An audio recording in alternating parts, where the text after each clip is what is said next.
আসসালামু আলাইকুম। সংবাদে আপনাদের সবাইকে স্বাগত জানাচ্ছি। আমি ফিরোজ তোহা। শুরুতেই আরবে কেবলস সংবাদ শিরোনাম।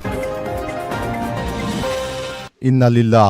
আবার পুরো মধ্যপ্রাচ্যে তৃতীয় বিশ্বযুদ্ধ ছড়িয়ে পড়েছে। দখলদার ইসরায়েলি বাহিনীকে কোনোভাবেই ছাড় দিচ্ছে না ইরানের ইসলামী বিপ্লবী গার্ড বাহিনী। লেবানন থেকে একের পর এক হামলা চালানো হচ্ছে। এতে ইহুদিবাদীরা চরম ঝুঁকির মধ্যে পড়েছে। দখলদারদের কোনোভাবেই ছাড় দেওয়া হচ্ছে না। পরিস্থিতি খুবই জটিল আকার ধারণ করেছে। চলছে হামলার পর হামলা।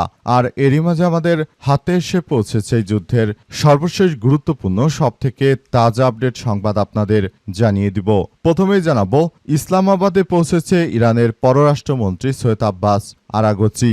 পাকিস্তানের রাজধানী ইসলামাবাদে পৌঁছেছে ইরানের পররাষ্ট্রমন্ত্রী সৈয়দ আব্বাস আরাগচি। তিনি জানিয়েছেন যে কোনো মূল্যে ইরানের স্বার্থ হাসিল করার জন্য পাকিস্তান পাশে থাকবে। তিনি পাকিস্তান সফরে এসেছেন এবং পাকিস্তানের বর্তমান সেনাবাহিনী প্রধান জেনারেল আসিম মুনির এবং পাকিস্তানের পররাষ্ট্রমন্ত্রী ইসাক দার সহ সবাই ইরানের পররাষ্ট্রমন্ত্রী সৈয়দ আব্বাস আরাগচিকে বিমানবন্দরে শুভেচ্ছা জানিয়েছে। এরপর জানাবো, দ্বিতীয় দফা আলোচনায় অংশ নিতে শনিবার পাকিস্তানে আসছে ট্রাম্পের দূতরা। ইরানের সঙ্গে যুদ্ধ অবসানের লক্ষ্যে দ্বিতীয় দফার আলোচনায় অংশ নিতে মার্কিন প্রেসিডেন্ট ডোনাল্ড ট্রাম্পের বিশেষ দূত স্টিভ উইটকফ এবং ট্রাম্পের জামাতা জ্যারেড কুশনার পাকিস্তানের উদ্দেশ্যে রওনা হয়েছে। আজ ফক্স নিউজকে দেওয়া সাক্ষাৎকারে হোয়াইট হাউসের প্রেস সেক্রেটারি ক্যারোলিন লেভিট এই তথ্য নিশ্চিত করেছেন। তিনি বলেন, প্রেসিডেন্ট ট্রাম্পের আহ্বানে সাড়া দিয়ে ইরান সরাসরি আলোচনায় অংশ নিতে রাজি হয়েছে এবং তারা আশা করছেন আলোচনা ফলপ্রসূ হবে।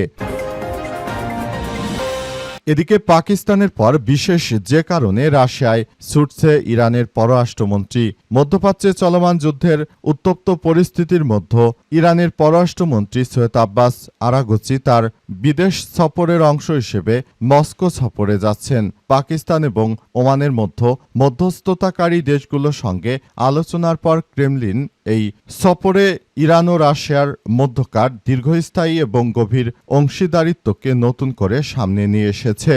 যে কোনো মুহূর্তে রাশিয়া পারমাণবিক অস্ত্র দিবে, যেটি দিয়ে ইহুদিবাদীদের ধসিয়ে দিবে ইরান। এবারে জানাবো, শান্তি চুক্তির পথে বাধা হিজবুল্লাহ অভিযোগ নেতানিয়াহুর। ইসরায়েল ও লেবাননের মধ্যে চলমান শান্তি প্রক্রিয়া বাধাগ্রস্ত করার জন্য হিজবুল্লাহকে অভিযুক্ত করেছে ইসরায়েলের প্রধানমন্ত্রী বেনিয়ামিন নেতানিয়াহু। মধ্যপ্রাচ্যের সংঘাত এর বিষয়ে প্রকাশিত এক ভিডিও বার্তায় তিনি দাবি করেছেন যে ইসরায়েল এবং লেবাননের মধ্যে একটি ঐতিহাসিক শান্তি প্রতিষ্ঠা প্রক্রিয়া বর্তমান চলমান রয়েছে। তবে হিজবুল্লাহর সুপরিকল্পিতভাবে এই শান্তি প্রচেষ্টাকে নস্যাৎ করার চেষ্টা চালাচ্ছে বলে মন্তব্য করেছেন ডোনাল্ড ট্রাম্প এবং নেতানিয়াহু। এবং সর্বশেষ জানাবো, যুক্তরাষ্ট্রের নিখোঁজ দুই বাংলাদেশি শিক্ষার্থীর একজনের লাশ উদ্ধার। যুক্তরাষ্ট্রের ইউনিভার্সিটি অব সাউথ ফ্লোরিডায় দুই বাংলাদেশি পিএইচডি শিক্ষার্থী নিখোঁজ হওয়ার ঘটনায় জামিল লিমনের মরদেহ উদ্ধার করেছে পুলিশের সময় ফ্লোরিডার ট্রাম্প শহরে হাওয়ার্ড স্কটল্যান্ড ব্রিজ এলাকা থেকে তার মরদেহ উদ্ধার করা হয়। মার্কিন গণমাধ্যম এনপিসি নিউজ জানিয়েছে যে হিলসবোরো কাউন্টির আইনশৃঙ্খলা বাহিনী এবং সংবাদ সম্মেলনে মরদেহ উদ্ধারের বিষয়টি নিশ্চিত করা হয়েছে। তবে তার মৃত্যুর সুনির্দিষ্ট কোনো বিষয় এখন পর্যন্ত জানা যায়নি। এদিকে এই ঘটনায় নিখোঁজের পর অপর বাংলাদেশি শিক্ষার্থী নাহিদা বৃষ্টির কোনো সন্ধান পাওয়া যায়নি। পুলিশ এই ঘটনার সঙ্গে সন্দেহভাজন একজনকে গ্রেপ্তার করেছে। তাকে জিজ্ঞাসাবাদ করা হচ্ছে বলে জানানো হয়েছে। বিশ্ববিদ্যালয়ের পুলিশের তথ্য অনুযায়ী গত 16 এপ্রিল শেষবারের মতো দুই শিক্ষার্থীকে পৃথক স্থানে দেখা গিয়েছিল। প্রিয় দর্শক, এতক্ষণ শুনছিলেন সংবাদ শিরোনাম, এবারে বিস্তারিত। তবে তার আগে বন্ধুরা অনুরোধ থাকবে, এই সংবাদটিতে একটি লাইক দিন। এই চ্যানেলে আপনি নতুন হয়ে থাকলে আমাদের সংবাদটি দেখতে দেখতে চ্যানেলটি সাবস্ক্রাইব করে রাখুন। কমেন্ট করে বন্ধুরা আপনার মূল্যবান মতামত জানিয়ে দিন আপনি বিশ্বের কোন দেশ থেকে বা বাংলাদেশের কোন স্থান থেকে আমাদের সংবাদটি দেখছেন এবং শুনছেন। আর বন্ধুরা, সংবাদটি আপনার সোশ্যাল মিডিয়া ফেসবুকে শেয়ার করে বন্ধুদেরও দেখার সুযোগ করে দিন। গাজা যুদ্ধে আপনি যদি নিরীহ ফিলিস্তিনিদের ভালোবেসে থাকেন বন্ধুরা, কমেন্টে ইয়েস লিখে পুরো বিশ্বকে জানিয়ে দিন। এবারে বিস্তারিত।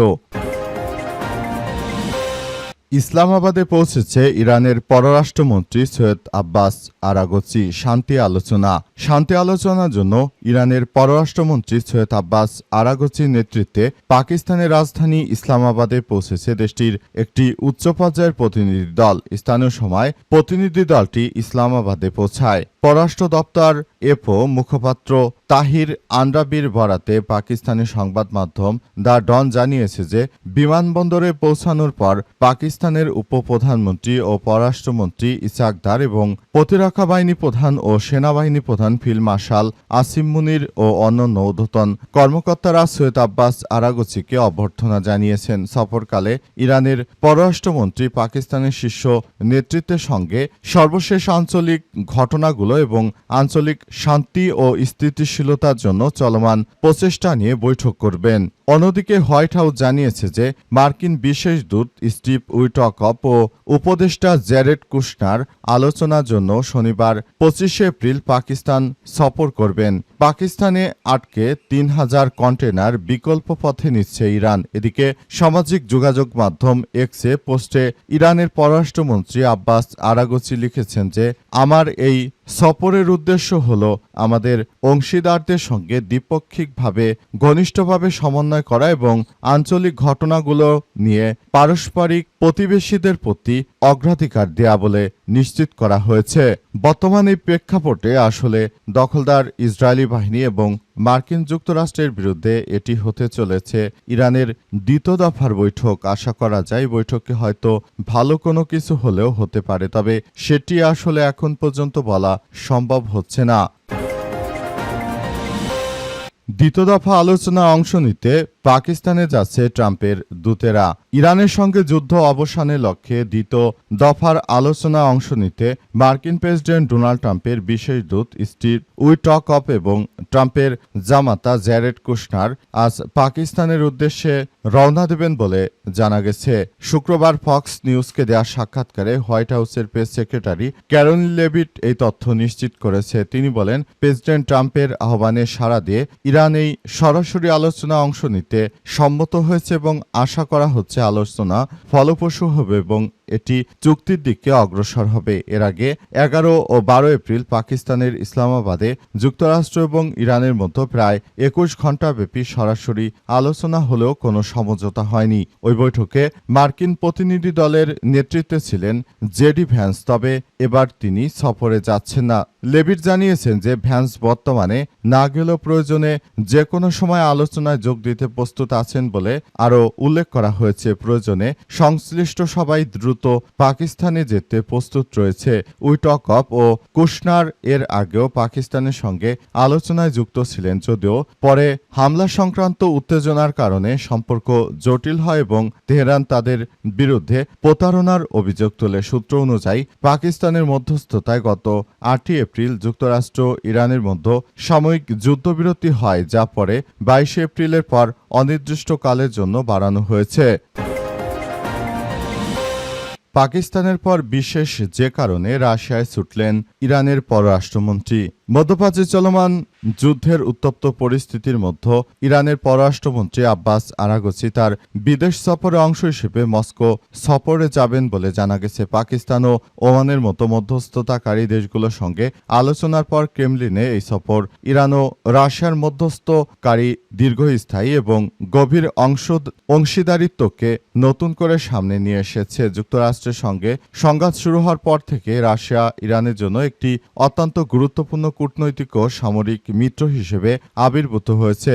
ইরান ও রাশিয়ার এই সম্পর্কের ভিত্তি হিসেবে দেখা হচ্ছে 2025 সালের জানুয়ারিতে স্বাক্ষরিত 20 বছর মেয়াদী একটি বিশেষ চুক্তি। এই চুক্তির মাধ্যমে দুই দেশ তাদের অর্থনৈতিক, সামরিক এবং রাজনৈতিক সম্পর্ককে নতুন উচ্চতায় নিয়ে গেছে।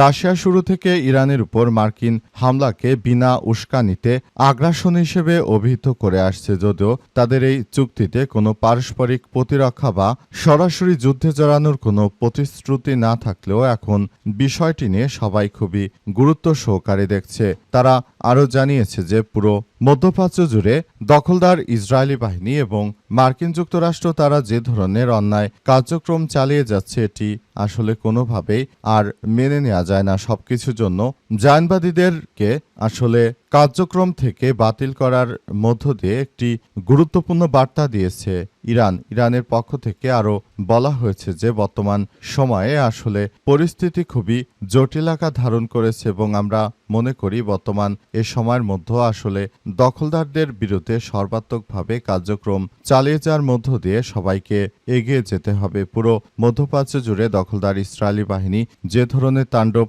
আসলে শুরু করেছে এটা কোনোভাবেই মেনে নেওয়া সম্ভব নয়। শান্তি চুক্তির পথে বাধা হিজবুল্লাহ অভিযোগ নেতানিয়াহুর। ইসরায়েল ও লেবাননের মধ্যে শান্তি চুক্তি প্রক্রিয়ার মধ্যে বাধাগ্রস্ত হয়েছে লেবাননের হিজবুল্লাহ যোদ্ধারা বলে অভিযোগ করেছে নেতানিয়াহু। তিনি বলেছেন, পুরো বিষয় জুড়ে আসলে সবকিছু অত্যন্ত সুন্দরভাবে গড়ে তোলার মধ্য দিয়ে আমরা এগিয়ে যেতে চাই। পুরো প্রক্রিয়াটি আমরা খুব সুন্দরভাবে গড়ে তোলার মধ্য দিয়ে আসলে ভবিষ্যতের দিকে এগিয়ে যেতে চাই। পরিস্থিতি অত্যন্ত জটিল আকার ধারণ করছে বলে নিশ্চিত করা হয়েছে। সবকিছু তছনছ করে দেওয়া হচ্ছে। পুরো মধ্যপ্রাচ্য জুড়ে দখলদার ইসরায়েলি বাহিনী এবং ইরানের মধ্যে যে ধরনের কার্যক্রম চলছে আসলে এর জন্য দখলদার ইসরায়েলি বাহিনী পুরোপুরি প্রস্তুত বলে নিশ্চিত করা হয়েছে।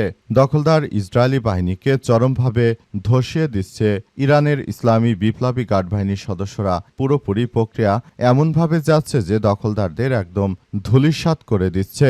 লেবাননের সশস্ত্র যোদ্ধারা তারা ইহুদিবাদী ইসরায়েলকে কোনোভাবেই ছাড় দিচ্ছে না। দখলদারদের বিরুদ্ধে সর্বাত্মকভাবে কার্যক্রম চালিয়ে যাচ্ছে লেবাননের সশস্ত্র যোদ্ধারা। পুরো পরিস্থিতি একদম জটিল আকার ধারণ করেছে। অত্যন্ত দুঃখজনক হলেও সত্য যে সবকিছু অত্যন্ত চমৎকারভাবে আসলে গড়ে তোলার মধ্য দিয়ে এগিয়ে যাচ্ছে। সবকিছু এখন ধ্বংসস্তূপে পরিণত হয়েছে। পুরো মধ্যপ্রাচ্য জুড়ে ইহুদিবাদী ইসরায়েলের অবস্থা খুবই শোচনীয় আকার ধারণ করেছে এবং পরিস্থিতি অত্যন্ত জটিল আকার ধারণ করার মধ্য দিয়ে সবকিছু এগিয়ে যাচ্ছে। দখলদারেরা এখন চাইলেও কোনো কিছু করতে পারছে না, কারণ হিজবুল্লাহ যোদ্ধারা প্রতিনিয়ত এই ইহুদিবাদী ইসরায়েলের বিরুদ্ধে আক্রমণ তীব্র থেকে তীব্র আকারে করছে বলে নিশ্চিত করা হয়েছে।